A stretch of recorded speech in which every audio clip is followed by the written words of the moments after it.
First Contact Fallout. Dr. Naomi Harrison stared at the holographic message floating above her desk at the Interstellar Diplomatic Court headquarters. The blue text pulsed with an urgency that matched her rising anxiety. Immediate deployment required. Meridian situation critical. She'd spent the last decade studying the Meridians, their complex language of clicks and whistles, their rigid social hierarchy, their obsession with protocol. But nothing in her research had prepared her for this crisis. 3 days ago, humanity's first official delegation to Meridia had ended in disaster. Ambassador Jung had attempted to honor their hosts by participating in a traditional greeting ceremony. Instead, his mispronounced clicks had apparently translated to a grave insult against the Meridian High Counselor's ancestral line. The Meridians, a species that resembled iridescent humanoid mantids, had immediately suspended all diplomatic relations. Their only communication since then had been a series of increasingly aggressive demands for proper compensation according to ancient law. Dr. Harrison. The voice of Director Walsh broke through her thoughts.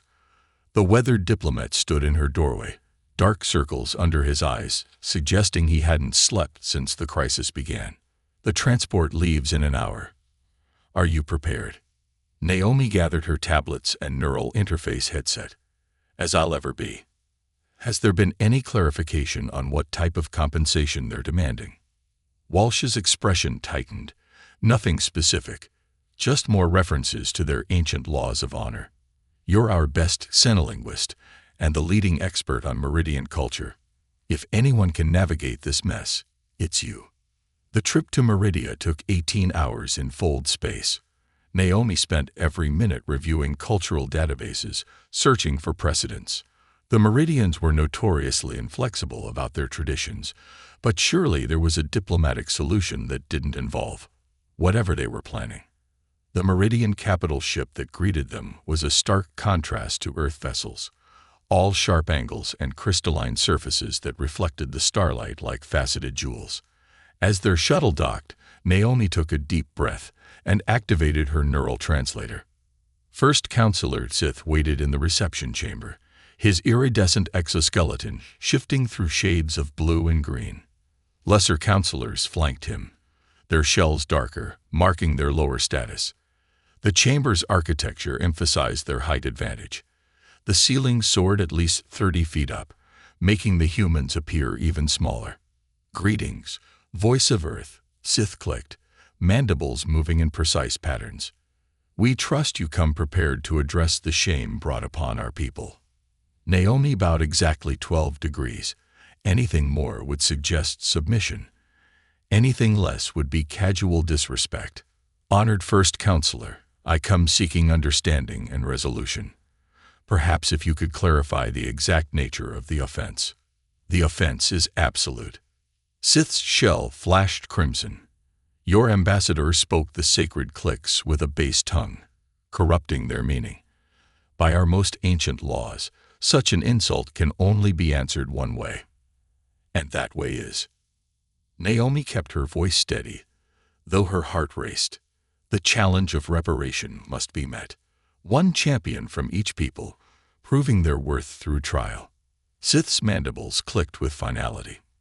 This is the only path to restore balance. Naomi's translator struggled with several concepts, but the meaning was clear enough. They wanted ritual combat. The question was, what kind of combat, and who would serve as Earth's champion? The answer, when it came, stopped her breath entirely. You, voice of Earth, Sith announced. You who claim to understand our ways. You will stand for your people in the challenge, or Earth will be forever marked as honorless, and no Meridian ship will ever answer your calls for aid. The other counselors clicked in agreement, their shells rippling with anticipation. Naomi felt the weight of two civilizations' futures settling onto her shoulders. She was a linguist, an academic. She'd never fought anything more dangerous than a poorly coded translation algorithm. But as she looked up at the towering insects who held Earth's diplomatic future in their claws, she knew she had no choice. Humanity's relationship with its first alien allies hung by a thread, and she was the only one who could prevent it from snapping. "I accept the challenge," she said, the clicks rolling off her tongue with perfect precision. "In the name of Earth, I will meet your trial." The chamber erupted in a cacophony of clicking mandibles. Sith's shell shifted to a deep purple, satisfaction, or possibly amusement. "Then let the preparations begin. You have 3 cycles to ready yourself, voice of Earth. Choose wisely how you spend them." As Naomi followed a lesser counselor to her assigned quarters, her mind raced. What exactly had she gotten herself into? More importantly, how could she use her knowledge of Meridian culture to turn this situation to humanity's advantage? One thing was certain. The next 3 cycles would either establish humanity as worthy partners in the galactic community or doom them to isolation, and it all rested on her ability to understand and overcome whatever challenge the Meridians had planned. The real test was just beginning. The challenge. The Meridian training facility loomed before Naomi, its crystalline walls refracting the alien sunlight into rainbow patterns. Her guide, a younger Meridian named Crix, whose shell bore the dull green markings of a worker caste, gestured toward the entrance with one delicate appendage. "The challenge grounds await. Voice of Earth," Crix clicked softly. "Though I must warn you, few outsiders have ever witnessed what lies within." The interior was a massive arena, surrounded by terraced seating that could hold thousands. But what caught Naomi's attention was the elaborate maze-like structure that filled the central space. Platforms of varying heights connected by shifting bridges, sections that seemed to phase in and out of existence, and peculiar crystalline formations that hummed with energy. "This is where you will face the trial of resonance," Crix explained. "Each crystalline node must be activated in the correct sequence, producing the sacred harmony. But be warned, a wrong note doesn't just mean failure. It means pain." Naomi studied the arena carefully. "And I assume there's more to it than just activating crystals. The first counselor's champion will be trying to complete their own sequence simultaneously. The first to complete the sacred harmony wins."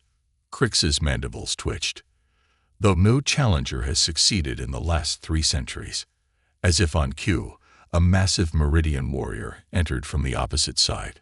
Standing nearly 9 feet tall, its shell gleaming with the deep blue of the warrior caste, the alien moved with frightening grace despite its size. "Greetings, small one." The warrior's clicks carried a mocking tone. "I am Vexatrix, resonance master of the High Clade. Your defeat will bring great honor to my lineage." Naomi kept her expression neutral, though her heart raced. The size difference alone was intimidating enough, but there was something else bothering her. The way the warrior moved, the confidence in its stance. This wasn't just about completing the sequence. There would be combat involved. She had 3 days to prepare, 3 days to figure out how to outmaneuver a being 3 times her size in a challenge she barely understood. But as she watched Vexatrix demonstrate the basics of crystal activation, something caught her attention. The crystals didn't just produce sound.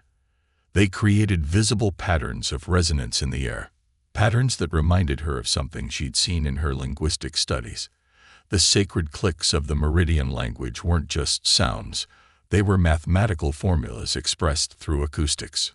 "Crix," she asked carefully, "these crystal formations, they're arranged like your ancient writing system, aren't they?" The young Meridian's shell flickered with surprise. "You recognize the patterns. Few even among our own people remember the old script." A plan began forming in Naomi's mind. She'd spent years studying Meridian linguistic patterns, including their ancient written forms. If the crystal challenge was based on the same mathematical principles, "I need everything you have on the history of the trial," she told Crix, "and access to a resonance training chamber." The next 3 days passed in a blur of preparation. While Vexatrix and other warriors practiced their combat moves in the main arena, Naomi spent hours in a small training room, studying the relationship between crystal harmonics and Meridian mathematical linguistics. She also began a rigorous physical training routine. She couldn't match a Meridian warrior's strength or reach, but human flexibility and fine motor control might give her advantages they wouldn't expect. On the morning of the challenge, Director Walsh visited her quarters. The entire Earth diplomatic corps is watching this. Dr. Harrison, no pressure, but our future relations with every alien species we encounter may depend on your performance today. Naomi managed a tight smile. Thanks for that helpful reminder, Director. She checked her lightweight exosuit one last time. A basic model designed to protect against environmental hazards rather than combat, but she'd made some modifications. The arena was packed with meridians of every caste, their shells creating a shimmering rainbow effect in the morning light. First Counselor Sith presided from a high platform, his shell gleaming with ceremonial markings. The challenge of reparation begins. Sith's clicks echoed through the arena. Let the sacred harmony judge who is worthy. Naomi took her position at the arena's edge, facing Vextrix across the maze of platforms and crystals. The warrior's shell rippled with anticipation, mandibles clicking in what she recognized as a battle prayer. But Naomi wasn't focused on her opponent. Her eyes traced the patterns of crystals, confirming what she'd suspected during her research. The entire arena was one massive equation, written in an ancient Meridian script that predated their current language by millennia. The starting tone rang out, a deep, resonant note that set the crystals humming. Vextrix immediately leaped forward, covering ground with incredible speed. But Naomi had already started moving, not toward the nearest crystal, but toward a seemingly insignificant node in the corner of the arena. She discovered something during her research that even the Meridians had forgotten. Their ancient writing system wasn't just sequential, it was multidimensional. Like a musical chord, multiple notes played together could create meaning greater than their individual parts. The real challenge wasn't about activating crystals in the right order. It was about understanding the fundamental mathematics of Meridian consciousness itself. Hidden strengths. As Vextrix bounded from platform to platform, activating crystals in the traditional sequence, Naomi moved with deliberate precision. Each crystal she touched produced not just a single note, but a carefully calculated harmony that resonated with the nodes around it. The warrior paused momentarily, mandibles twitching in confusion as unexpected patterns of light and sound rippled through the arena. This wasn't how the challenge was supposed to proceed. Candidates always raced to complete the known sequence, fighting for position and advantage along the way. Your strange movements mock our sacred trial. Vextrix clicked in fury, changing direction to intercept Naomi. The warrior's massive form cast a shadow over her as they met on a narrow platform. But Naomi had anticipated this. As Vextrix launched a sweeping strike with one blade-like limb, she dropped and rolled, using the platform's crystalline surface to slide underneath the meridian. Her modified exosuit's friction controls, normally used for navigating in low gravity, allowed her to move in ways the warrior hadn't expected. "I'm not mocking anything," she replied in perfect high meridian clicks. "I'm honoring your history by remembering what was forgotten." She reached out and touched 3 crystals simultaneously. The harmonics that rippled out caused nearby nodes to activate on their own, creating a cascading effect of light and sound that drew gasps from the audience. Vextrix stumbled, momentarily disoriented by the unexpected resonance. Impossible. The sacred sequence was never meant to be linear, Naomi finished, maintaining her focus as she moved to the next position. Your ancestors understood that harmony isn't about following a single path. It's about finding the patterns that connect everything. In the high observation platform, First Counselor Sith's shell had shifted to a deep indigo, a color Naomi had never seen in her research. Around him, other council members were clicking rapidly in their private communication frequency. Naomi continued her methodical progress through the arena, each combination of crystals she activated building on the last. The harmonics were creating visible patterns in the air now, complex mathematical equations written in light and sound. Vextrix, recovering from the initial surprise, resumed his pursuit. But now the warrior's movements seemed clumsy, out of sync with the resonating crystals. The traditional sequence he was trying to follow clashed with the harmonics Naomi had established. Your tricks cannot save you, human. The warrior's frustrated clicks echoed through the arena as he launched himself at her again. But this time, Naomi stood her ground. Just as Vextrix reached her, she activated a specific combination of nodes. The resulting harmony caused every crystal in a 10-foot radius to pulse with energy. The warrior's own shell, composed of similar crystalline structures, resonated in response. Vextrix froze mid-attack, caught in a web of sympathetic vibrations. This isn't about winning or losing, Naomi clicked softly. Your ancestors built this chamber to teach understanding, not to test combat skills. The challenge of reparation was never meant to be a battle. It was meant to be a dialogue. As if in response to her words, the entire arena began to pulse with light. The harmonics she had carefully built up were reaching a critical point, each pattern reinforcing the others. In the stands, meridians of every caste watched in stunned silence as their sacred trial transformed into something they had never seen before. Naomi touched one final crystal, completing the multidimensional equation she had discovered hidden in their ancient texts. The result was breathtaking. Every node in the arena activated simultaneously, creating a perfect harmony that represented the mathematical foundation of Meridian language itself. The sound that filled the chamber wasn't just music. It was pure mathematics expressed through acoustics, the way the Meridians' ancestors had first developed their complex language. The patterns of light formed shapes that matched their oldest religious symbols, proving that their entire culture had grown from these fundamental harmonics. First Counselor Sith rose from his seat, his shell now shifting through colors so rapidly it created a strobing effect. Stop. This is your history, Naomi said, her clicks carrying clearly through the harmonic resonance. You built your civilization on the understanding that everything is connected: sound, light, mathematics, consciousness itself. But somewhere along the way, you turned that understanding into rigid rules and sequences that lost their original meaning. The harmonics were affecting every meridian in the arena now. Their shells resonated in sync with the ancient patterns, creating a kind of collective consciousness that many of them had only read about in their oldest texts. Vextrix, finally free from the resonance field that had held him, dropped to a submissive posture. The stories, the ancient texts spoke of this, but we thought they were merely legends. The time of universal harmony, when all castes could share in the great consciousness. Naomi's translator was struggling to keep up with the complex concepts being communicated through both sound and light. But she understood enough to know that she had done more than just survive the challenge. She had reminded an ancient species of something they had forgotten about themselves. Breaking chains. The aftermath of the challenge of reparation sent shockwaves through Meridian society. In the Great Council chamber, where just days ago Naomi had faced accusations and demands for compensation, now she stood as an honored guest, while the Meridian leadership struggled to process the implications of what she had revealed. Our entire caste system. First Counselor Sith clicked thoughtfully, his shell still showing traces of that unprecedented indigo color, was built on the belief that only certain bloodlines could fully comprehend the sacred harmonics.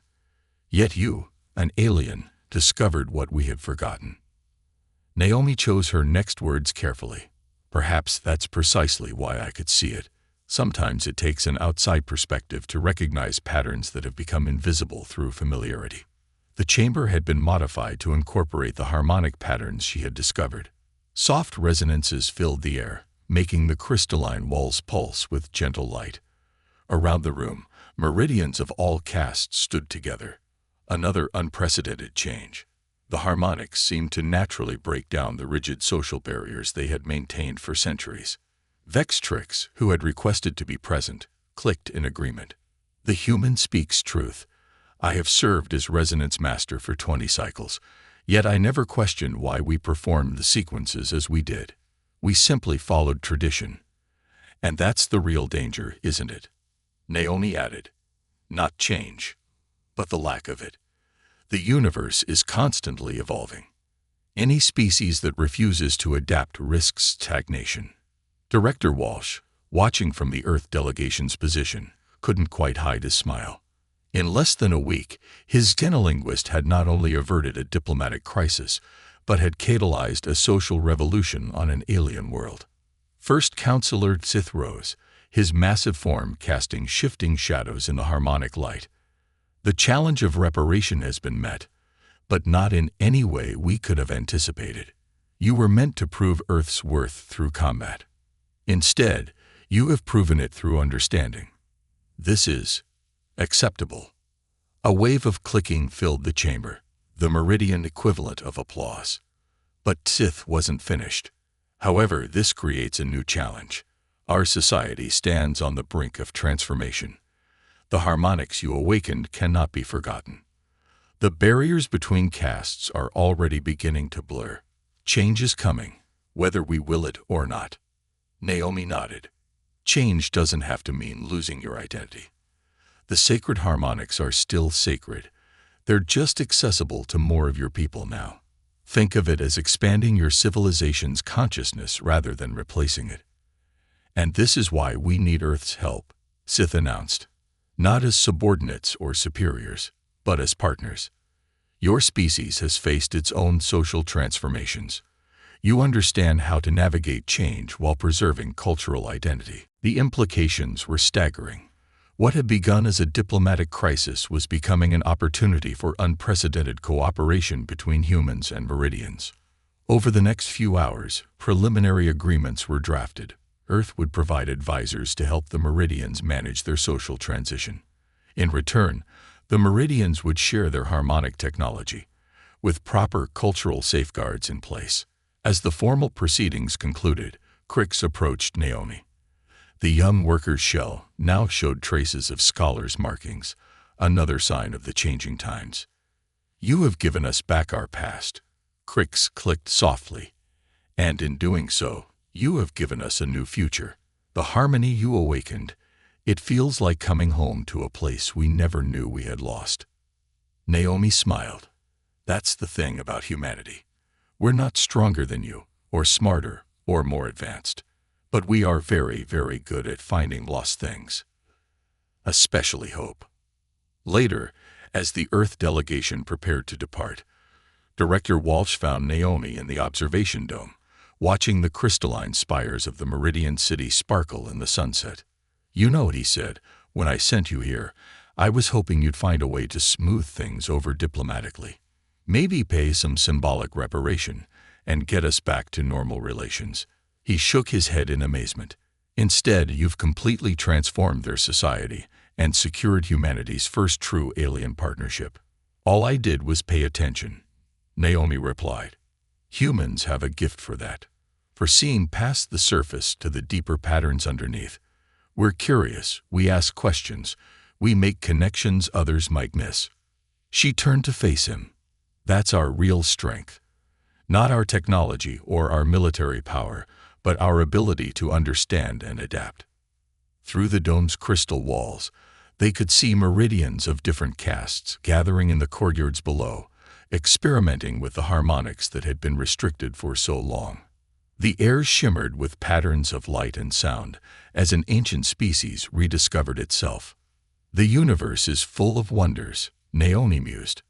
But sometimes the greatest wonder is simply being able to see what's been there all along, waiting to be found. The sun set on a changed world, its light refracting through crystal spires to create one final harmony, a promise of things to come, as two very different species began learning to grow together. Resonant evolution. 3 months after the challenge of reparation, the Meridian capital had transformed. Crystalline towers now pulsed with constant harmonics, their surfaces shifting with mathematical patterns that served as a new form of public communication.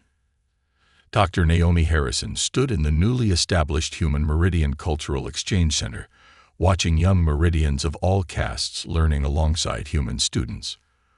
The harmonic integration is progressing faster than anyone predicted, reported Crix, who had become the lead liaison for the exchange program. His shell now displayed an intricate pattern of scholarly and diplomatic markings. But we've encountered an unexpected problem. Naomi had learned to read Meridian body language well enough to sense his concern. What kind of problem? Before Crix could answer, a discordant wave of sound rippled through the building, causing several nearby crystals to vibrate erratically. The Meridian students visibly flinched, their shells flickering with distress. That? Crix clicked softly. As more of our people access the harmonics, some are discovering they can create dissonance deliberately. Naomi frowned. She'd feared something like this might happen. The harmonics weren't just communication or art. They were a fundamental force in Meridian society. Of course, some would learn to use them for disruption. "Show me," she requested. Crix led her to a security monitoring station, where multiple displays showed scenes from around the city. In several locations, small groups of Meridians, mostly younger ones, were using modified resonance crystals to create chaotic interference patterns. The dissonance was causing everything from mild discomfort to actual structural damage in some cases. "They call themselves the Discordant," Crix explained. "Mostly former lowercase youth who believe the social changes aren't happening fast enough. They've learned to weaponize the very harmonics you helped us rediscover." A deeper problem struck Naomi. The Council will use this as an excuse to reinstate restrictions on harmonic access. All our progress could be undone. "Precisely," clicked Vextrix, entering the monitoring station. The former warrior had become an unlikely ally, helping bridge the gap between traditional and progressive factions. Already, some council members argue that this proves the old ways were correct, that harmonic knowledge should be restricted to those worthy of it. Naomi studied the patterns of dissonance on the screens. Something about them seemed familiar. "Can you show me a harmonic analysis of the interference patterns?" The displays shifted, showing mathematical breakdowns of the chaotic sounds. Naomi's eyes widened as she recognized the underlying structure. "These aren't random disruptions," she said. "Look at the mathematical progression. The discordant aren't just causing chaos. They're trying to create a new form of harmony. They're experimenting, pushing the boundaries of what's possible with harmonic manipulation." Crix's shell shifted to a questioning purple, but the effects are clearly destructive. "Only because they don't fully understand what they're doing," Naomi explained. "It's like, imagine giving a human child a violin. Their first attempts at playing will sound horrible, but that doesn't mean they're trying to make bad music. They just haven't learned control yet." "What do you suggest?" Vextrix clicked. "We cannot allow them to continue damaging our infrastructure." Naomi smiled. "Instead of trying to stop them, we need to teach them. They're already doing something remarkable, creating entirely new harmonic patterns that your society has never seen before. That's not destruction, that's innovation." Over the next few weeks, Naomi worked with both the traditionalists and the discordant youth, helping each side understand the other. The young rebels were surprised to learn that their revolutionary harmonics actually connected to ancient Meridian mathematical principles in unexpected ways. The council members, in turn, began to see the value in allowing harmonic experimentation under proper guidance. The Cultural Exchange Center established a new program, the Harmonic Innovation Laboratory. Here, Meridians of all ages and castes could safely experiment with new resonance patterns, pushing the boundaries of their society's understanding, while maintaining the stability of their civilization. "You've done it again," Director Walsh commented during his monthly inspection. "Turned a potential crisis into an opportunity for growth." Naomi watched as a former discordant demonstrated a new harmonic technique to an audience that included both human scientists and Meridian Council members. The pattern they created was neither traditionally Meridian nor chaotically destructive, but something entirely new, a true fusion of old and new understanding. "That's the real beauty of cultural exchange," she replied. "When different perspectives come together, they don't just add to each other, they'd multiply, create entirely new possibilities that neither side could have achieved alone." In the laboratory's main chamber, human and Meridian students worked together, combining Earth's understanding of wave physics with Meridian harmonic traditions. The crystals around them pulsed with patterns that would have been impossible just months ago. "We're witnessing the birth of something unprecedented," Crix observed, his shell glowing with scholarly excitement. "Not just the preservation of our traditions, but their evolution into something greater." Naomi nodded. "That's the thing about knowledge. It's not a finite resource that gets used up when shared. It grows, changes, becomes something new while still honoring what came before." As if to emphasize her point, a new harmony filled the chamber, one created by a joint team of human and Meridian researchers. The pattern it created was breathtaking, combining mathematical precision with artistic beauty in ways that challenged both species' understanding of what was possible. The universe, it seemed, still had plenty of harmonies left to discover. They just needed the right combination of perspectives to find them.